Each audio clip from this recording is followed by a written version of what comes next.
আজকে চলে এসেছি বীরভূমের বীরচন্দ্রপুরের নিতাই বাড়িতে, যেখানে শ্রী শ্রী নিত্যানন্দ প্রভু জন্মগ্রহণ করেছিলেন।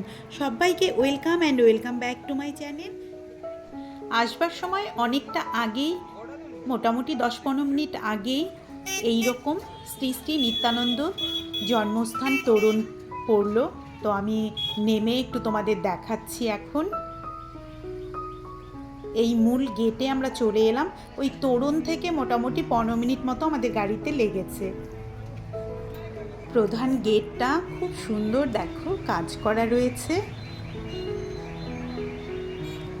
এক চক্রাধাম গর্ভবাস বীরচন্দ্রপুর বীরভূম, এখানেই শ্রী নিত্যানন্দ প্রভু জন্মগ্রহণ করেছিলেন।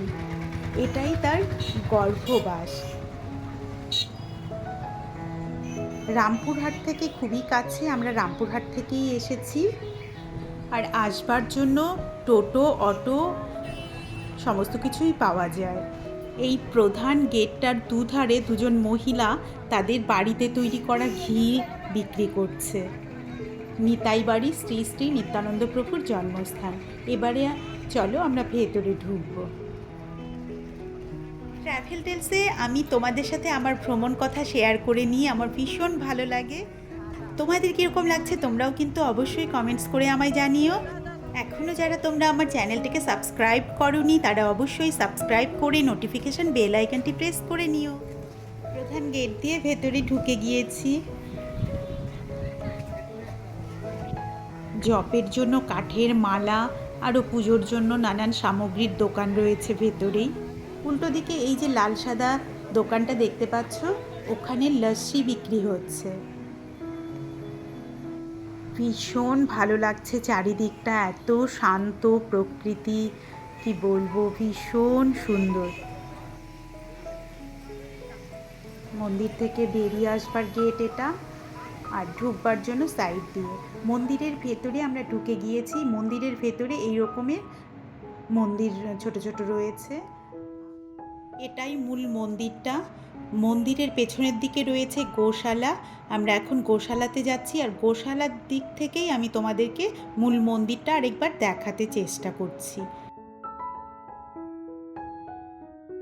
এই দেখো, এটাই হচ্ছে গোশালাটা। প্রচুর গরু রয়েছে এখানে। আর এখানকার দুধ দিয়েই বোধহয় ওই যে দোকানটা দেখলাম, মনে হচ্ছে লস্যি তৈরি হয়।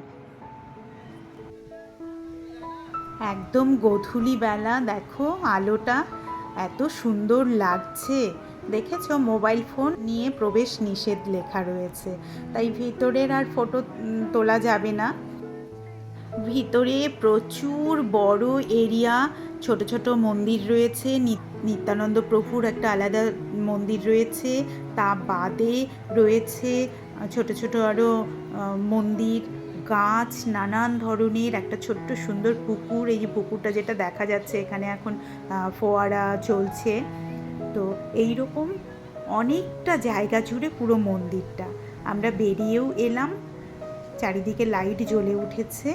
এবারে আমরা বেরিয়ে যাব। আজকের ব্লগটা তোমাদের কীরকম লাগলো অবশ্যই আমায় কমেন্টসে জানিও। নতুন একটি ব্লগ নিয়ে খুব তাড়াতাড়ি তোমাদের সাথে দেখা হবে। আজকের মতো বাই।